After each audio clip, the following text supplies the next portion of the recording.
corazón, un día, tuvo una ansia suprema que aún hoy lo embriaga cual lo embriagaba ayer. Quería aprisionar un alma en un poema y que viviera siempre, pero no pudo ser. Mi corazón un día silenció su latido y en plena lozanía se sintió envejecer. Quiso amar un recuerdo más fuerte que el olvido y morir recordando, pero no pudo ser. Mi corazón un día soñó un sueño sonoro y en un fugaz anhelo de gloria y de poder subió la escalinata de un palacio de oro y quiso abrir las puertas, pero no pudo ser. Mi corazón un día se convirtió en hoguera por vivir plenamente la fiebre del placer. Ansiaba el goce nuevo de una emoción cualquiera, un goce para él solo, pero no pudo ser. Y hoy llegas tú a mi vida, con tu sonrisa clara que es un amanecer, y ante el sueño más dulce que nunca antes soñara, quiero vivir mi sueño, pero no puede ser. Y he de decirte adiós para siempre, querida, sabiendo que te alejas para nunca volver. Quisiera retenerte para toda la vida, pero no puede ser, pero no puede ser.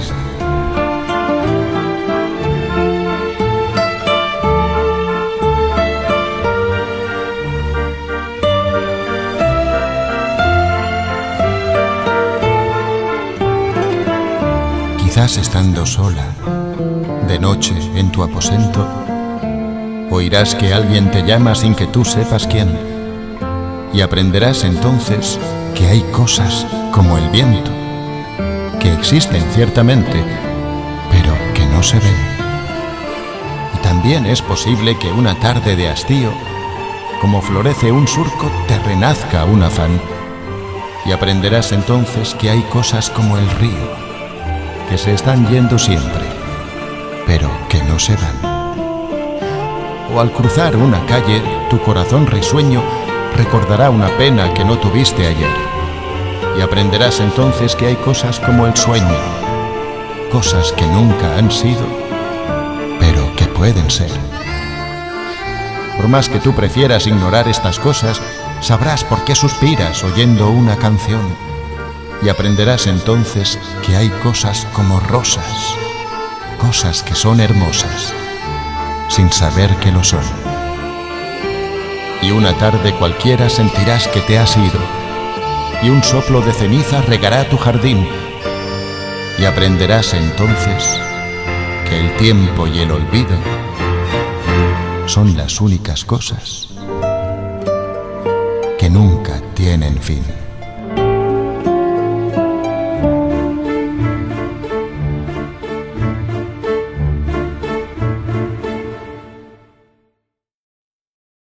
Muy buenas tardes, amigos de Literatura Visión, compañeros de la Academia Norteamericana de Literatura Moderna Internacional, a todos aquellos que nos están acompañando en el día de hoy. Les damos la bienvenida y les damos las gracias también por compartir este programa que lo hacemos con mucho cariño para todos ustedes. Acaban de escuchar el inicio con el poema Ritmo de Vals. Este es del autor José Ángel Buesa, y quien lo recitó, Joan Mora, nuestro poeta ya destacado de aquí de Literatura Visión. Bien, vamos entonces a comenzar el programa en el día de hoy, que tenemos bastantes cositas que decir, bastantes novedades. En primera, bueno, vamos antes de comenzar, quiero dar las gracias al doctor Franklin Barriga López. Ese es el director de la Academia Nacional de Historia del Ecuador. Al mismo tiempo, todas las academias de historia de el continente americano, en los diferentes países del continente americano, se reúnen bajo su dirección. Él es el director general. Y él me ha querido honrar con este diploma como miembro de honor de su academia porque, no sé, porque le caí bien, porque no tengo méritos para esto, pero le agradezco enormemente que me haya honrado con este diploma, que pronto lo pondremos acá para que exhibirlo, para que todos lo vean. Orgullo que nos llena en esta ocasión el doctor Franklin López Barriga, un gran hombre. Él ha estado con nosotros, un gran historiador y bien, también miembro de embajador cultural de nuestra academia. Bueno, comenzamos hablando de la poesía. Hay un autor muy conocido en la historia de la poesía que se conoce por una pregunta, y es la pregunta que nos hacemos en el día de hoy. Lo vamos a utilizar para hacer nuevamente la pregunta que él hace en una de sus poemas, que dice: ¿qué es poesía? Se trata de Gustavo Adolfo Bécquer, pregunta que siempre se ha mencionado, siempre se habla. ¿Qué es poesía? Esto es parte de un verso que él tiene que dice, continúa el verso: dices mientras clavas en mi pupila tu pupila azul. ¿Qué es poesía? Y tú me lo preguntas. Poesía eres tú.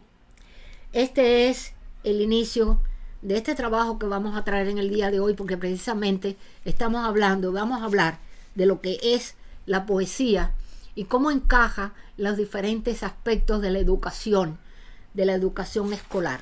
Pero vamos a seguir, porque dentro del género literario, la poesía se caracteriza por ser la más depurada manifestación por medio de la palabra, de los sentimientos, emociones y reflexiones que puedan expresar el ser humano en torno a la belleza, al amor, a la vida y a la muerte. Es una forma de percibir el mundo, una mirada que se enfoca en lo no evidente y que busca en lo cotidiano una resonancia simbólica y emocional. No se trata solo de embellecer la realidad, sino de revelarla en su profundidad, descubriendo conexiones inesperadas entre los elementos más simples que la conforman. La poesía, en este sentido, no es un adorno. No es un adorno del lenguaje, sino es una manera de interpretar la vida, de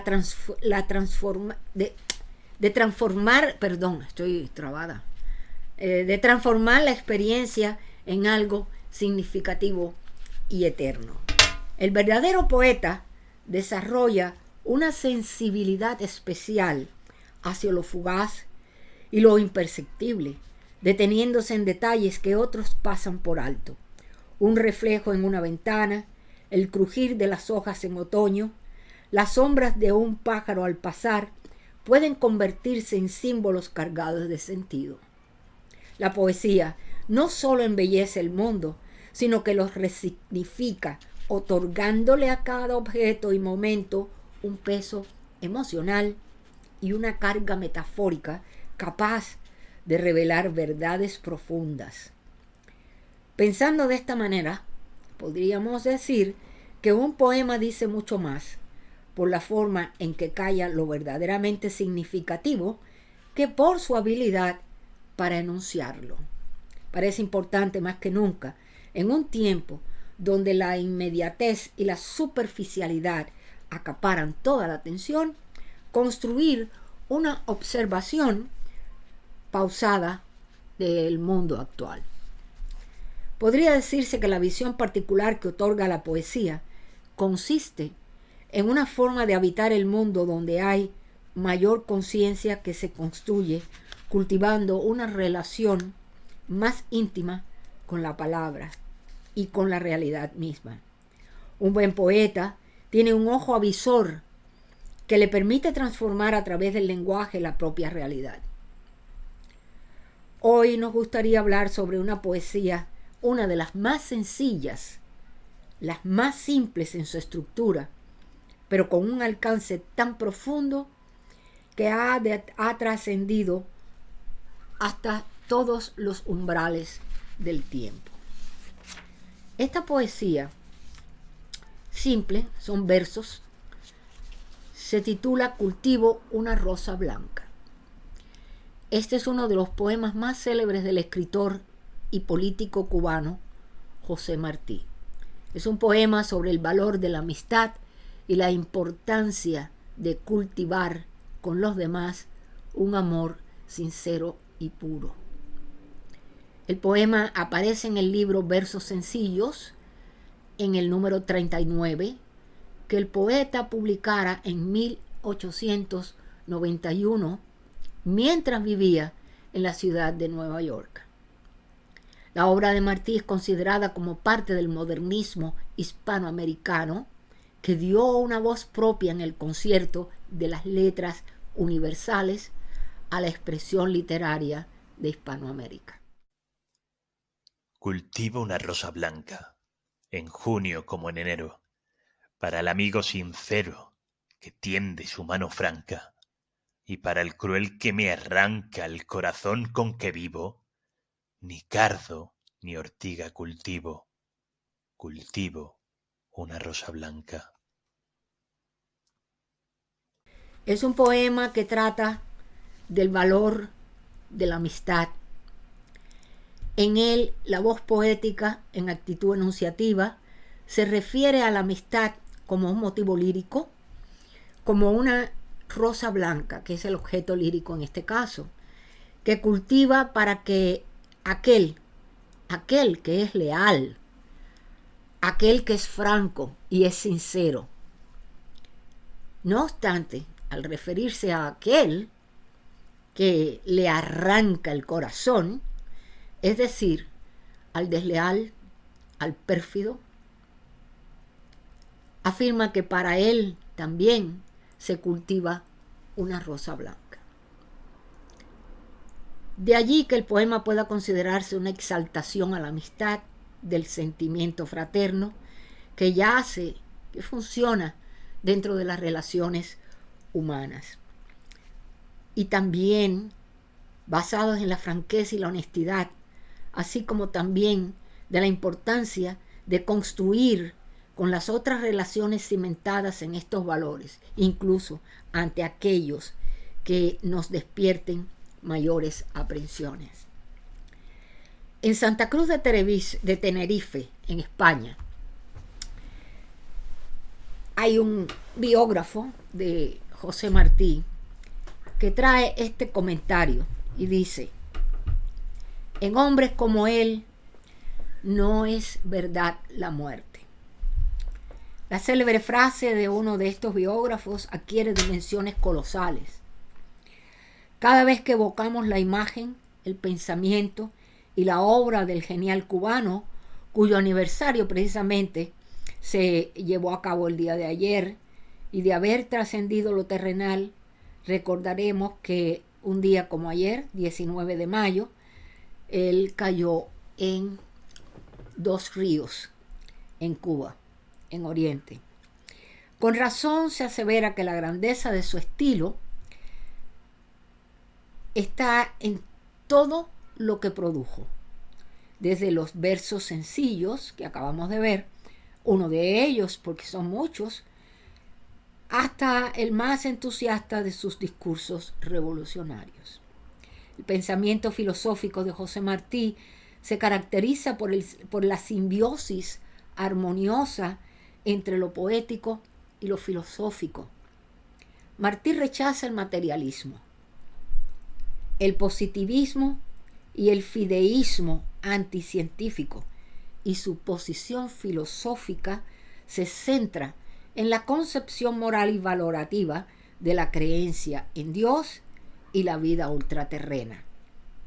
Además de recibir diversas influencias filosóficas durante el decurso de su vida, en sus primeros años, la formación familiar en cuanto a la religión cristiana, el pensamiento independentista de su maestro Rafael María de Mendive, que fue discípulo a su vez de José de la Luz y Caballero, grandes hombres de aquellos tiempos que todavía perduran.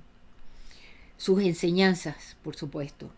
En su juventud, durante sus estudios en la metrópoli, se puso en contacto con el krausismo español. Es una pena que no tengamos suficiente tiempo, pero este es un tema muy apasionante en la vida de José Martí. Quizás en algún otro programa trataremos este tema del krausismo y lo que conduce a José Martí, muchísimas cosas que sucedieron en España durante esa época. Interesante, pero durante su estancia en los Estados Unidos coincidió en sus ideas con el filósofo norteamericano Emerson. Lo que consideramos la esencia del pensamiento filosófico martiano y que continúa la tradición filosófica de Agustín Caballero, Varela y Luz es la integración y penetración recíproca del pensamiento científico basado en los hechos y en la práctica, con la concepción moral valorativa de la creencia en Dios y la vida ultraterrena, que va dirigido a orientar y aliviar al ser humano en la lucha de la vida. Define la instrucción que no es lo mismo que educación. Aquí están los dos términos, que él lo determina de esta manera. Aquella, o sea, la instrucción, se refiere al pensamiento, y esta, que es la educación, está principalmente a los sentimientos. Sin embargo, no hay una buena educación sin una buena instrucción. Las cualidades morales suben de precio cuando están realizadas por las cualidades inteligentes. Educar no es solo instruir. Y la educación no debe limitarse a reproducciones mecánicas. Esto suele suceder muchas veces con los docentes, con los profesores, convertidos por estereotipos rutinarios que son como recitadores de contenido y conocimientos que aparecen en los diferentes textos o biografías. Es decir, dan la clase, van delante del alumnado, toman el texto que les corresponde y lo leen mecánicamente, de una manera como quien está recitando un trabajo sin darle la vida necesaria. En fin, lo que queremos expresar en este momento es que esos estereotipos rutinarios son recitadores de contenidos y conocimientos. Para Martí, como también en mi opinión personal, la educación tiene un sentido más noble, más responsable y amplio, porque su mensaje consiste precisamente en darle un sentido a la vida, en buscar un significado al contenido, que es la parte de la cultura que se interioriza y se aprende. O sea, mientras se está dando la clase, se debe convertir en un momento de conocimiento, en un momento de camaradería, enseñar y educar. En esas dos fases de la educación debe existir un poquito de esta amistad con el alumnado, de este compromiso con el alumnado, de llevar el trabajo, la historia que queremos mostrar, llevarla de una manera animosa, entregarla con cariño, con afecto y en un poco de humor, un poco de ideas que puedan atraer la atención del alumno. La educación es lograr que cada ser humano aprenda a caminar solo, sin muletas, por este mundo lleno de tensiones y desafíos que es creer desde lo más hondo de nuestro ser para afuera, y es también crecer hacia adentro, aprender a vivir con todos en comunión, de manera plural, siempre con respeto y tolerancia. La poesía es una forma ideal que nos invita a explorar y comprender nuestras emociones de manera más profunda, lo que puede tener un impacto duradero en nuestra vida personal y en nuestras relaciones. La capacidad de expresar de manera efectiva nuestras emociones nos permite establecer conexiones más fuertes con los demás y comprender mejor nuestras propias experiencias.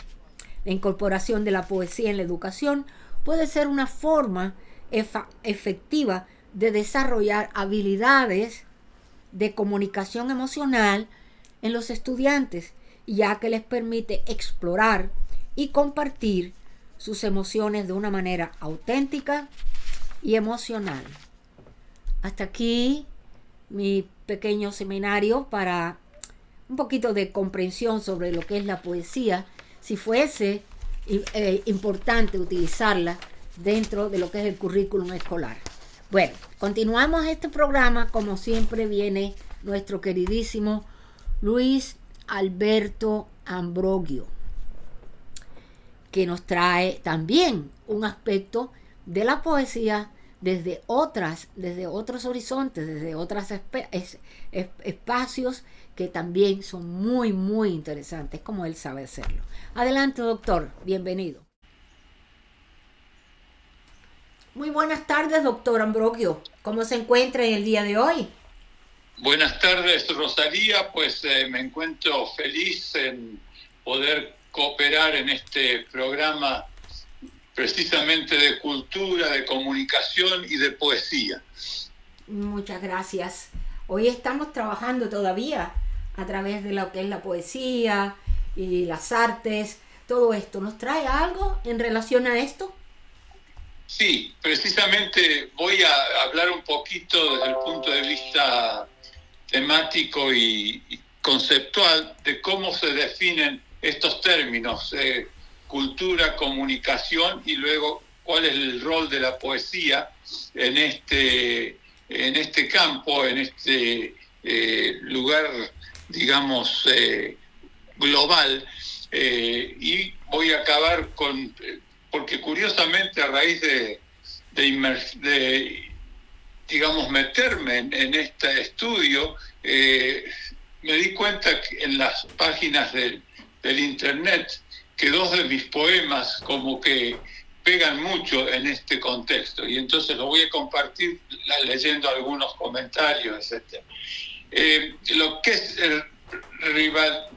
Rivadeneira Prada, en su ensayo Comunicación y Cultura, dice que la comunicación es inseparable de toda cultura, y esta no puede ser comprendida prescindiendo de los procesos de comunicación que la acompañan.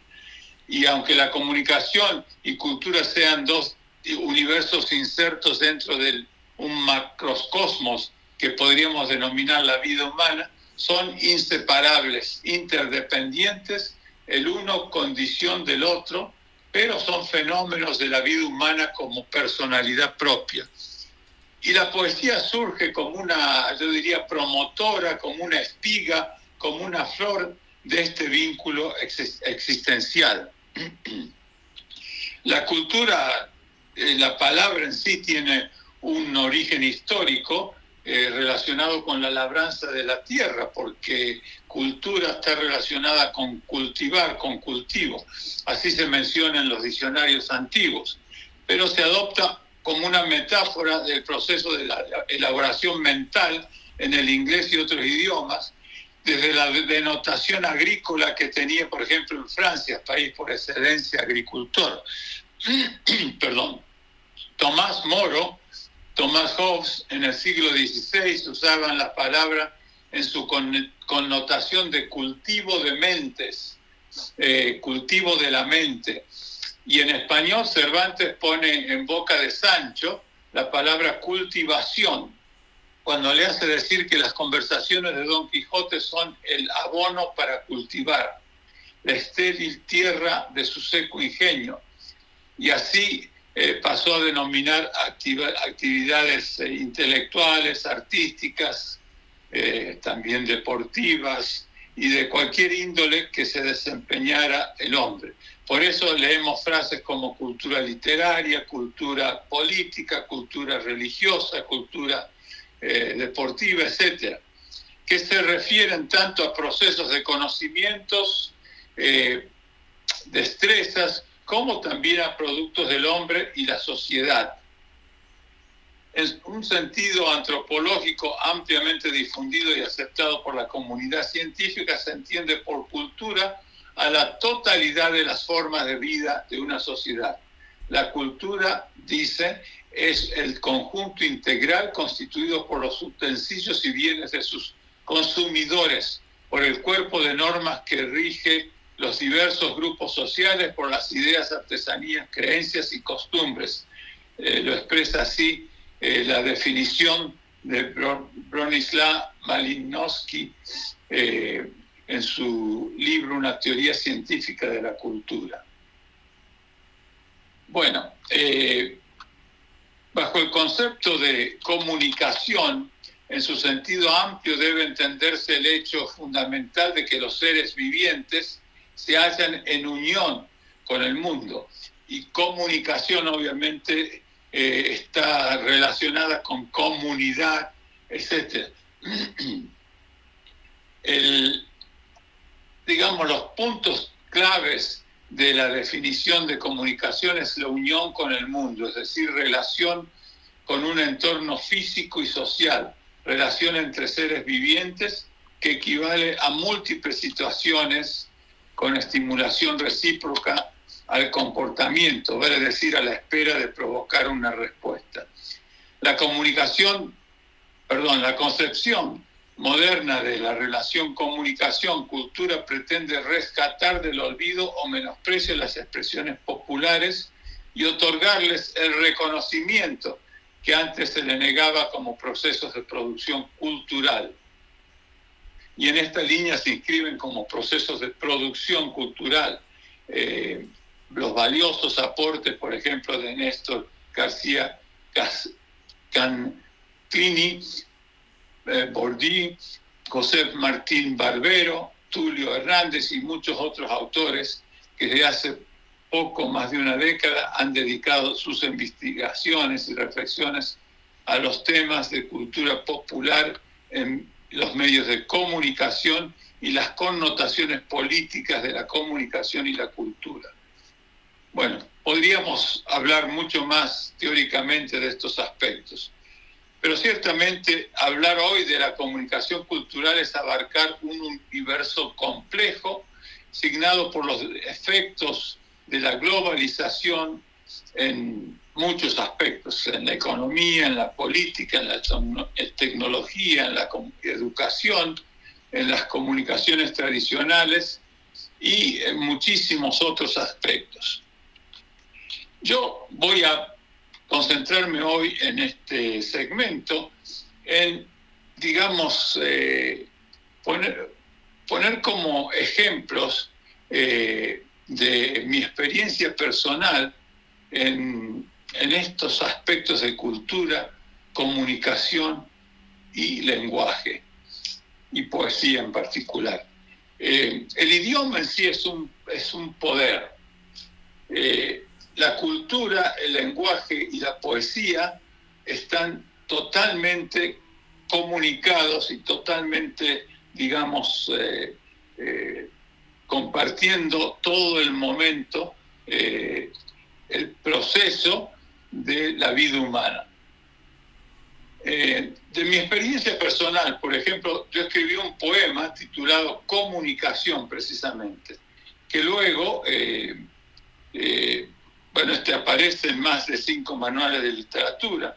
Fue traducido por la esposa del que ganó el primer premio Pulitzer hispano en Estados Unidos,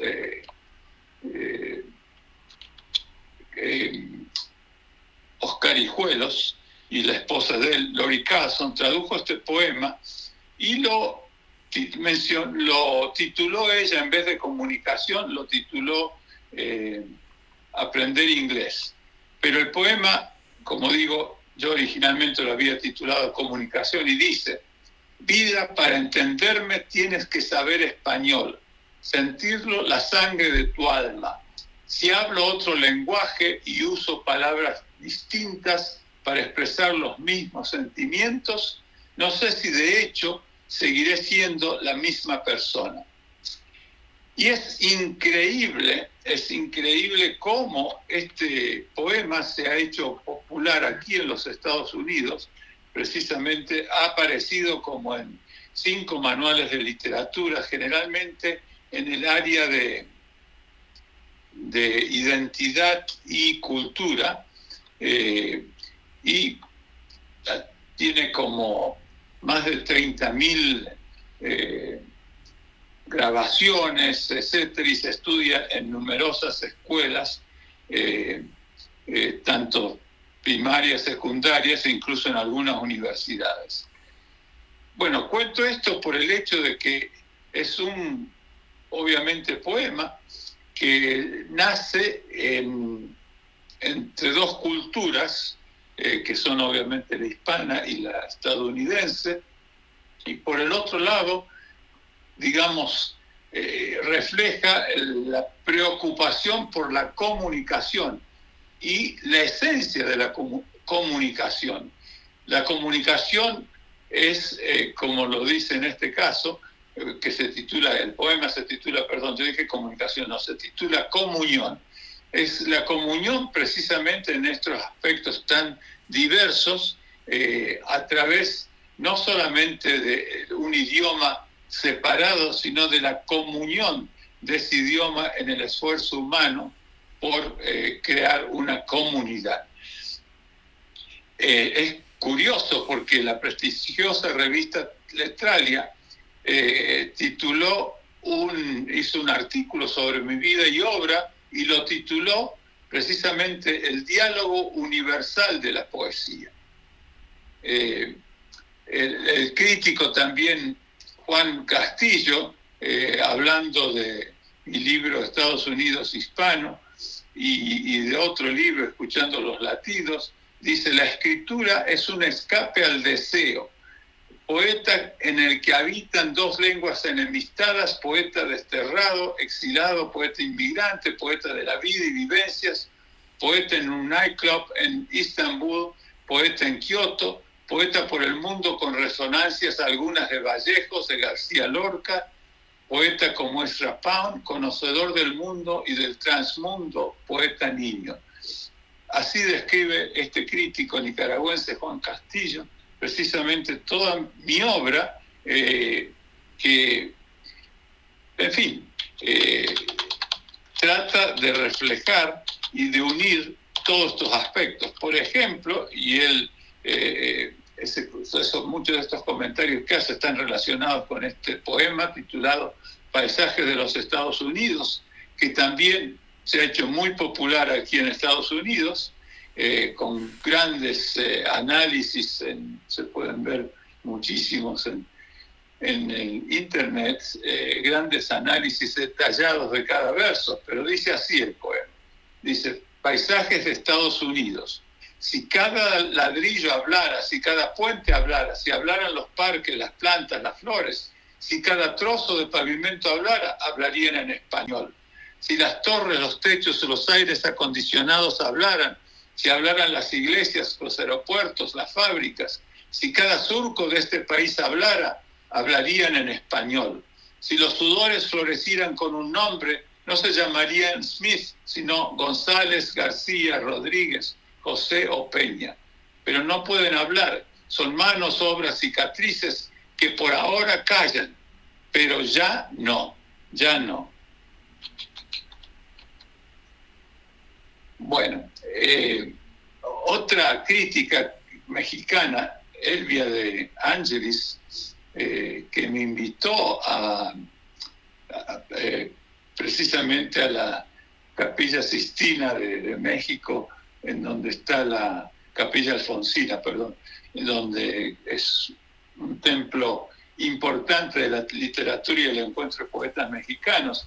Ella, cuando me presentó ahí, dijo que mi obra expresa un gran oficio y en mi trabajo literario aparecen mis amores, el internacionalismo más que cosmopolitismo, una visión latinoamericanista consciente, siendo una poesía emotiva, poderosa, que es de mucho trabajo.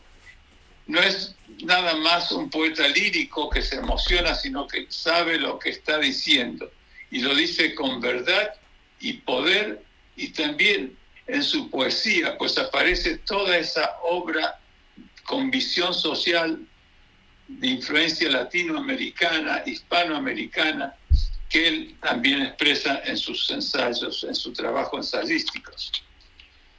Bueno, voy a decir rápidamente algunos ejemplos de genios poéticos universales y su comunicación en la cultura global y cómo han vivido, digamos, comunicados en la cultura global.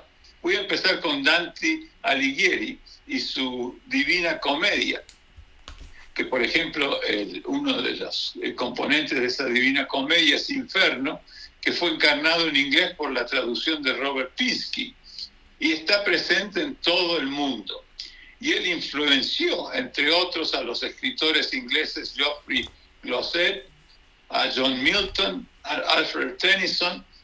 Lleva a los lectores del mundo en un viaje al más allá en este libro. Y en general, durante casi 500 años la obra de Dante no disfrutó del alcance y la popularidad de su compañero poeta Petrarca. Pero, sin embargo, se desarrolló esta manía Dante, como le llaman la Dante manía, se desarrolló desde principios del siglo XIX, especialmente en países como Gran Bretaña y Alemania, donde el movimiento romántico fue más fuerte y las traducciones y adaptaciones de su obra, especialmente de la Divina Comedia, han proliferado desde entonces. Y la influencia más perspicaz de Dante en la cultura y la cultura popular es su visión del inframundo, que precisamente se refleja en este libro, la Divina Comedia. Bueno, es tan presente que tiene estatuas en todos los parques del mundo, empezando por en Nueva York. Otro poeta, en este caso,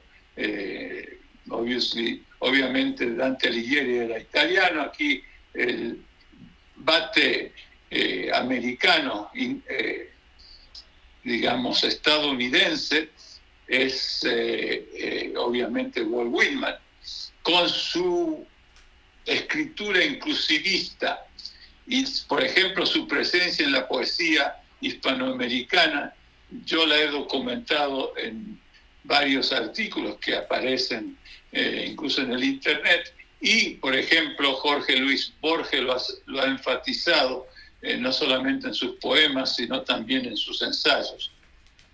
El otro poeta, un poeta español, que es uno de los figuras españoles dentro de las 20 figuras españolas más influyentes en el mundo, es Federico García Lorca.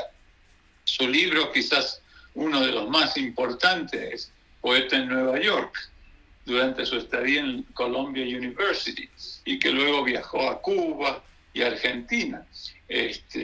Pero no solamente eso, sino también con su Romancero Gitano, que era una cultura dentro de la cultura hispana, que él obviamente le tocó prácticamente su alma y lo expresó en ese libro que se ha hecho universal, ciertamente, el Romancero Gitano.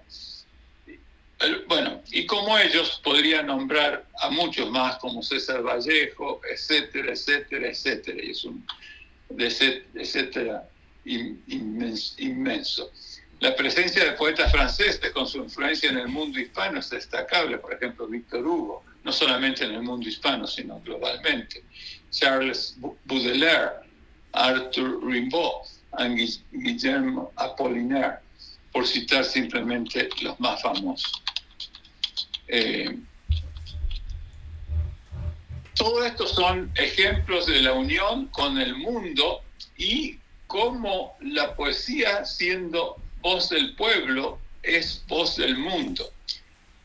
Une culturas en la comunión, en la comunicación, no solamente, digamos, del creador, del poeta, sino del recreador, el que lo lee, el que lo vive.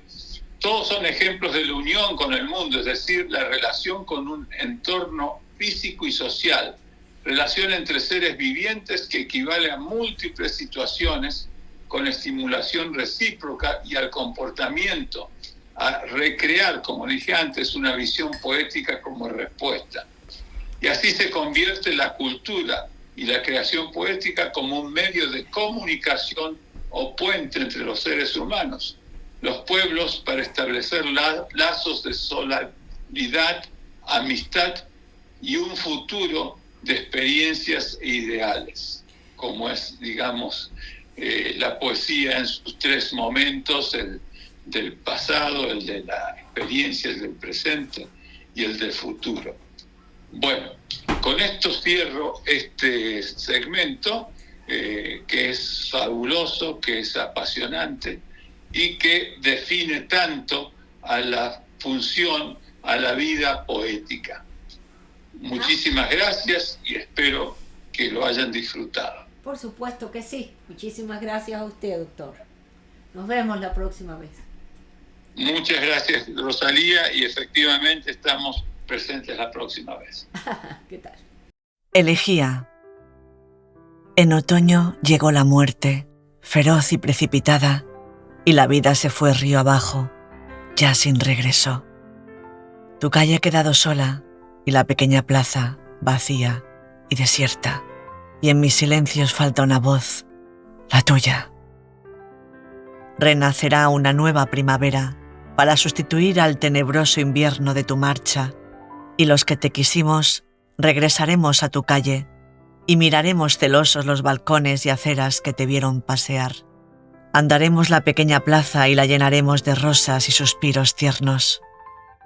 En el escaparate frente al que siempre te detenías, aquel en que los objetos brillaban y sonreían cuando tus ojos los acariciaban, faltará para siempre una mirada de luz enamorada. Cuando pasen algunos nuevos otoños, cuando mueran un centenar de inviernos, cuando florezcan un montón de primaveras, seguiré buscando consuelo en los recuerdos. Hablaré contigo las noches de verano, buscando el frescor de tus palabras, y el eco contestará a mi soliloquio: ¿no ves que nos falta una voz? Y yo responderé al infinito: sí, la suya.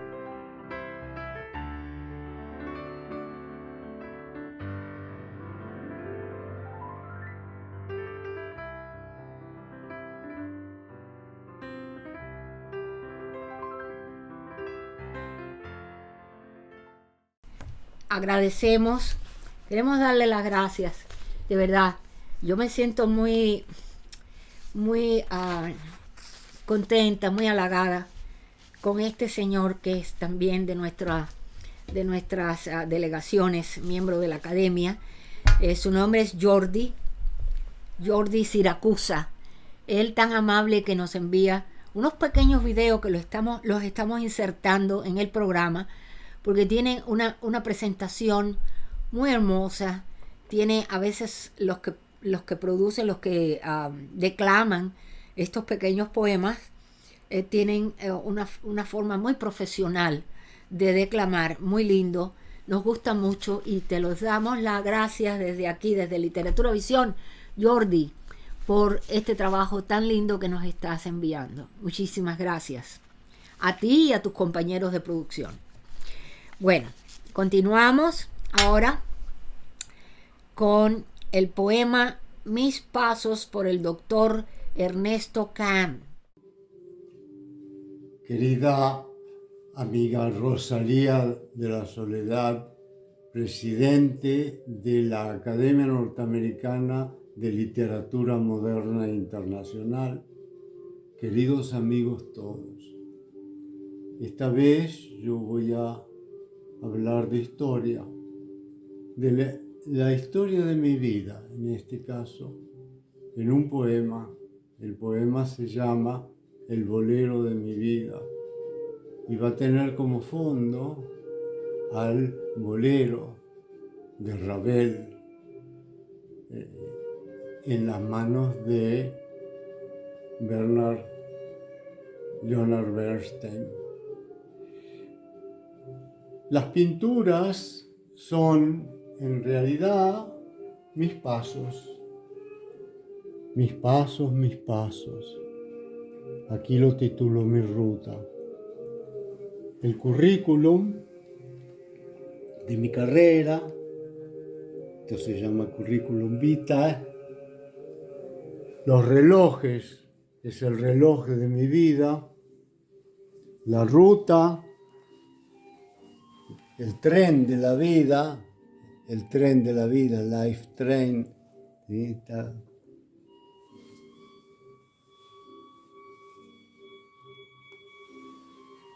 Y después la dictadura, un periodo muy importante en la Argentina, desde 1976 a 1983, donde no podíamos hablar y donde mucha gente fue asesinada y secuestrada. Finalmente, la época moderna mía, que yo me dedico después de ser jubilado en la medicina, aunque sigo todavía trabajando en eso, la poesía, la pintura y la paz.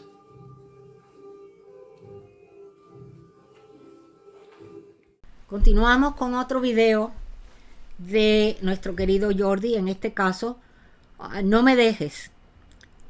Es otro de sus videos. Muchísimas gracias. Adelante, corre video. Poemas cotidianos. Tengo guardados en cajones un montón de poemas cotidianos. No hablan de pasiones, pero sí de ternura.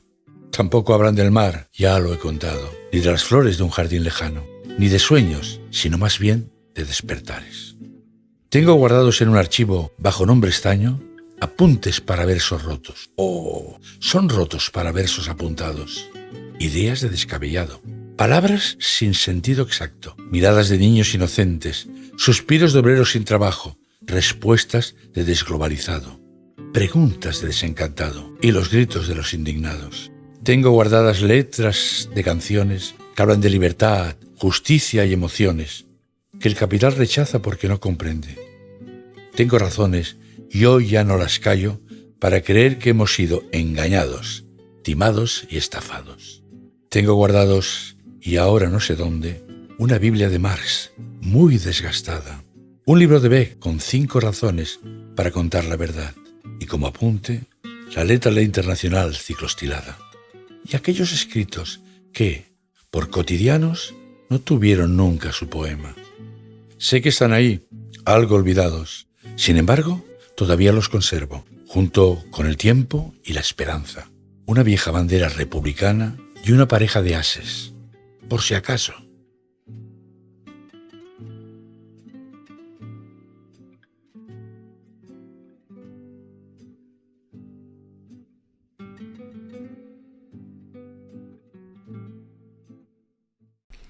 Ahora traemos, como siempre, un espacio muy interesante del doctor Ruiz, aprendiendo nuestro idioma.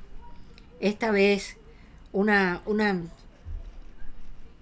nueva y muy importante información sobre los datos ortográficos, que es muy importante aprender cuando estamos escribiendo. Entonces, adelante, doctor Ruiz. Sigue con su presentación.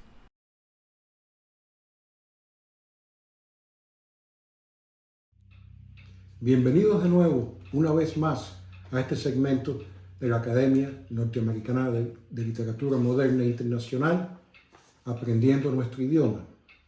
Soy el doctor Hugo Ruiz y hoy vamos a hablar sobre las letras B y la V. Hoy compartiremos una de las herramientas más importantes dentro de las reglas ortográficas. En español, las letras V y B se pronuncian igual, Por eso suele haber muchas confusiones sobre cuándo se debe usar cada una.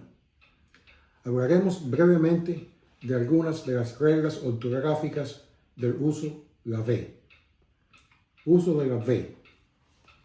Se debe usar V y no B después de la letra N. Por ejemplo, investigación, conversar, invierno, invitar, enviar. Después de la letra B, por ejemplo, obvio, subvención, subversión, subvertir, subvenir. Después de la letra D, por ejemplo, adversidad, adverbio, advertencia, advenir, adverar. Los verbos que terminan con over, servar, versar. Por ejemplo, mover, promover, conservar, observar, conversar, tergiversar. Las conjugaciones de aquellos verbos que no tienen el sonido B en su infinitivo, pero sí lo presentan en alguna de sus formas. Por ejemplo, tuve, tener, estuvieran, estar, voy, ir, contuvieron, contener. Excepciones. Las formas en pretérito imperfecto del modo indicativo.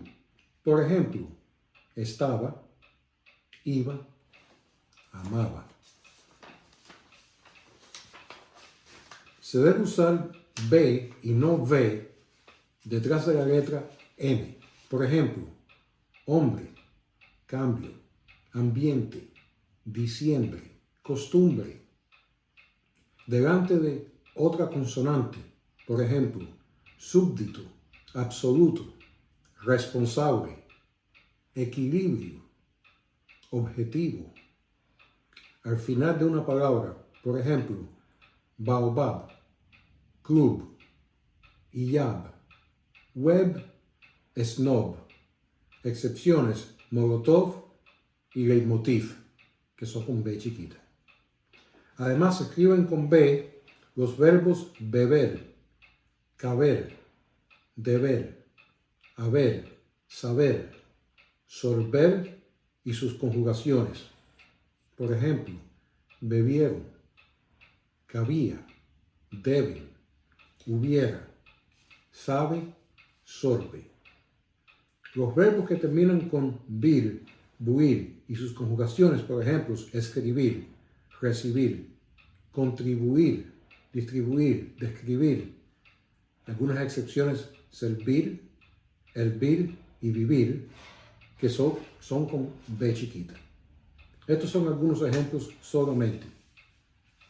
Una vez más, muchas gracias por su atención y nos veremos a ver en el próximo segmento. Muy buenas tardes. Ahora vamos a escuchar los videos de Alba Learning y sus audiolibros. Adelante, corre video. Buenos días a todos, estimados amigos de Literatura Visión. Quiero aprovechar la oportunidad que me brindan para invitarles a visitar nuestra biblioteca, en la que encontrarán libros y audiolibros de las más variadas temáticas y autores de todas las épocas y nacionalidades.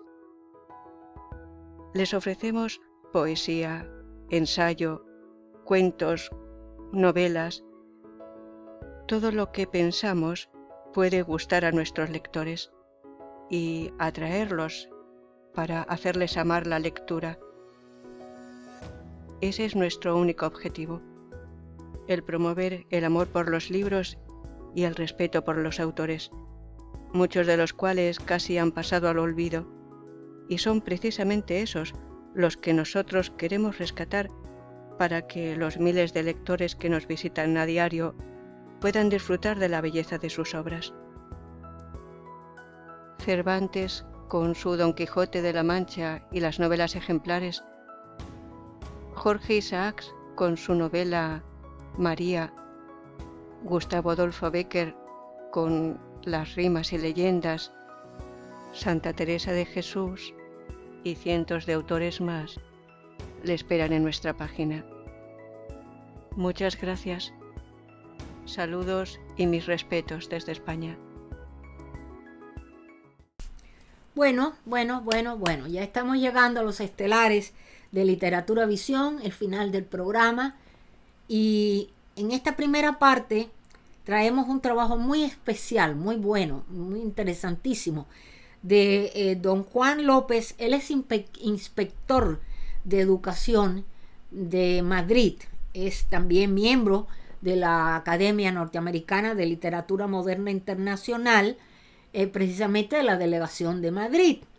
Entonces él nos trae un trabajo excelente que le vamos a brindar a continuación, pero también al final, como estamos dedicando este trabajo este día de hoy a la poesía, hemos querido traer nuevamente, y digo nuevamente porque ya salió en los especiales hace unos días, los especiales de Literatura Visión, pero quería incorporarlo a esta parte del programa para finalizar. Se trata de tres poemas que nos envió el padre Bernardo García Pintado desde el monasterio de Santo Domingo de Silos. Él es autor, poeta, una maravilla, muy lindos poemas. Felicitamos desde aquí, desde nuestra oficina, desde nuestra academia, y le damos las gracias al padre Bernardo García Pintado por ser tan amable, tan cariñoso, por escribir tan lindo esos sonetos que han tocado de verdad el corazón.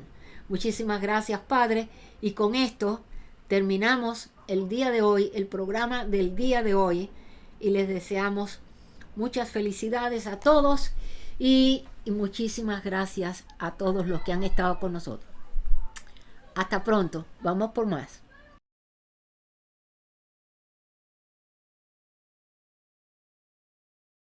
Juan López Martínez, inspector de educación, se dirige a ustedes desde la delegación de Madrid, de la Academia Norteamericana de Literatura Moderna Internacional que preside doña Rosalía Soledad. Les voy a hablar sobre la situación actual de Europa, sobre la crisis europea. El título de mi conferencia es La Europa de la Solidaridad. Nuestra Unión Europea no escapa a los avatares de la crisis actual. Tras el entusiasmo inicial de nuestra convergencia, se han manifestado carencias de ese proyecto de Europa unida que debe ser mucho más que una unidad económica como fue en el principio. Europa debe aspirar a liderar también una unidad social y política que, respetando la diversidad, la haga más fuerte y solidaria. Una Europa de los derechos humanos, donde el centro sean las personas y su dignidad. Una Europa de la alteridad, que pone su acento en el otro, en la persona que llamamos prójimo y que solo puede construirse desde la solidaridad, nunca desde el individualismo y el materialismo, contrarios a la esencia de la naturaleza del ser humano. Una Europa que va más allá de la Europa de los individuos, porque quiere ser una Europa de las personas. El individuo se define en relación con lo que no es él, mientras que la persona se define como ser en relación con otro, como un ser que se construye con el otro, un ser solidario. La Europa de las personas con sus propias identidades, con la pluralidad de sus culturas y diversidad de lenguas. Una Europa que respeta la identidad de sus pueblos. Una Europa unida, pero no uniforme. La crisis de Europa ha tenido lugar como consecuencia de la pérdida de sus valores humanistas, que son sus valores fundacionales, que emanan de nuestras raíces comunes y solo se superará volviendo a recuperar dichos valores. Y aquí es donde la educación tiene una responsabilidad fundamental. Solo la solidaridad conduce al bienestar social y colectivo. Solo la solidaridad fortalece la cohesión frente a las divisiones. Solo la solidaridad es verdaderamente productiva. La Europa de la universalidad y de la unidad en la diversidad, la Europa de la solidaridad, la Europa de la fraternidad, la Europa de la alteridad es posible. La educación, como decíamos, es una de las preocupaciones fundamentales de la Unión Europea, que ha llevado a cabo un proceso de iniciativas comunes con el fin de mejorar los resultados educativos, que ha permitido definir los objetivos y la estrategia para lograrlos. Entre ellos están, en primer lugar, la mejora de la escolarización en educación infantil. El propio Consejo argumenta que al completar el papel de la familia, sienta las bases esenciales para la adquisición del lenguaje, el éxito del aprendizaje permanente, la integración social y el desarrollo personal. El segundo gran objetivo es la mejora del rendimiento en educación secundaria obligatoria. El porcentaje de población de 25 a 64 años que al menos haya alcanzado el nivel de educación secundaria obligatoria debe llegar al 90%. El tercer objetivo, el rendimiento del alumnado en competencias básicas. Elevar el nivel de los conocimientos en la educación obligatoria junto con el desarrollo y evaluación de las competencias clave. En cuarto lugar, el rendimiento del alumnado en conocimiento cívico y ciudadano.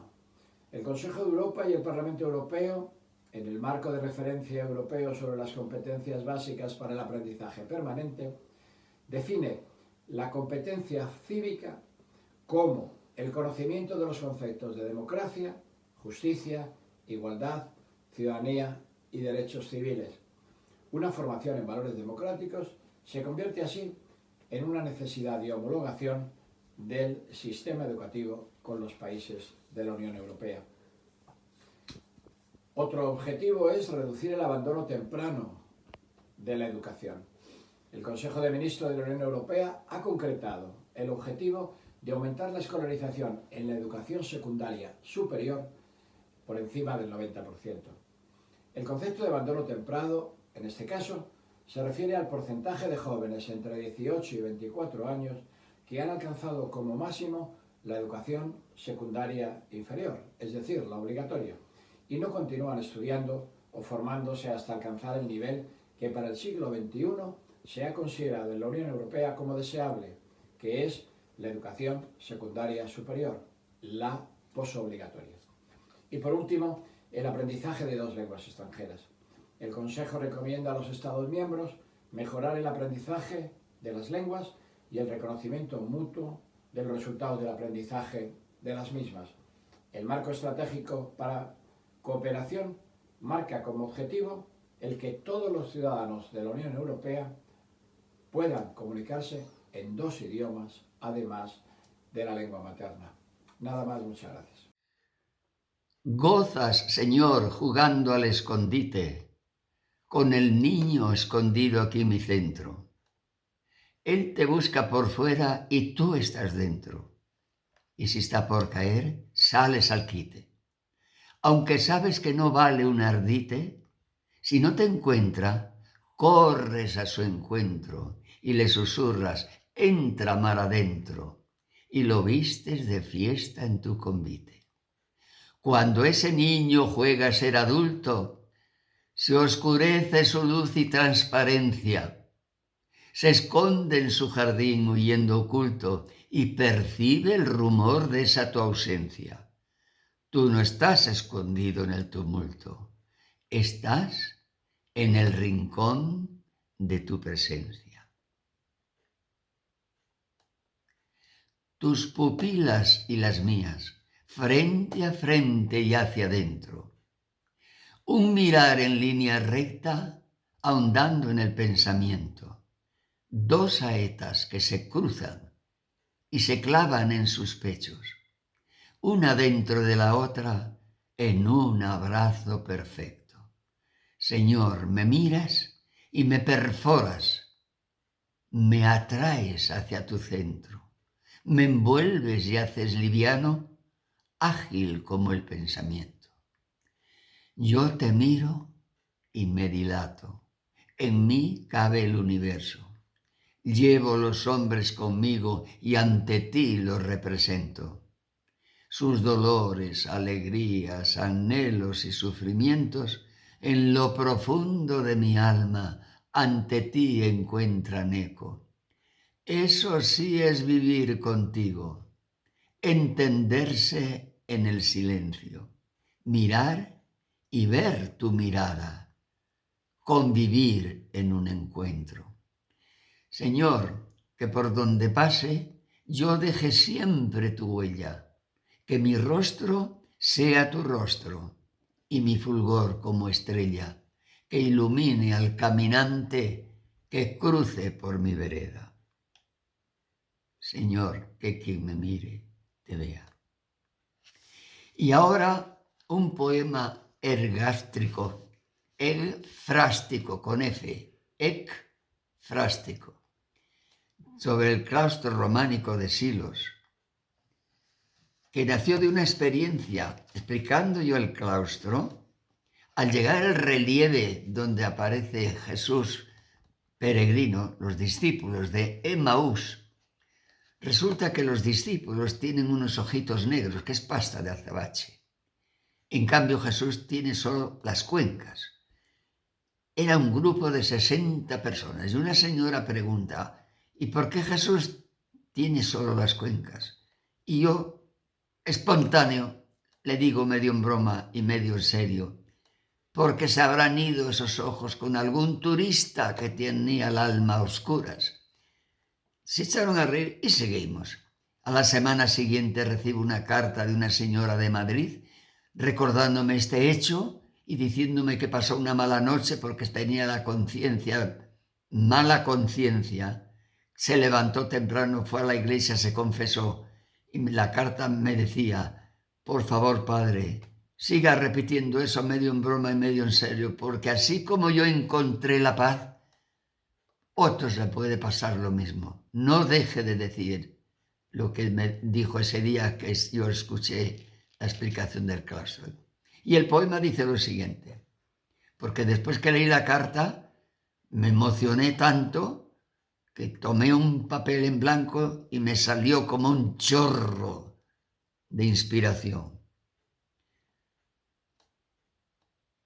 ¿Dónde están esos ojos del divino Romero?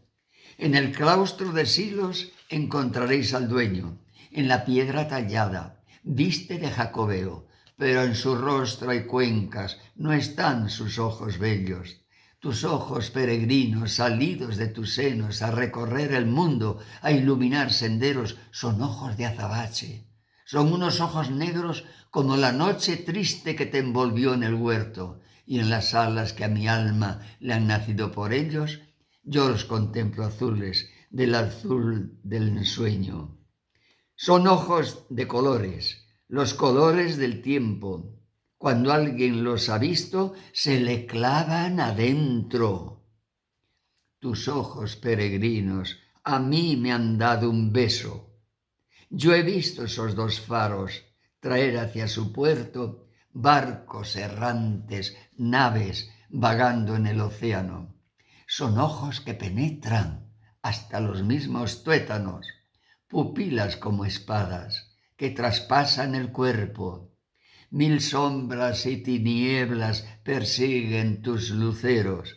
Yo he visto esos tus ojos salir a nuestro encuentro. Muchas gracias. Una alegría habernos conocido.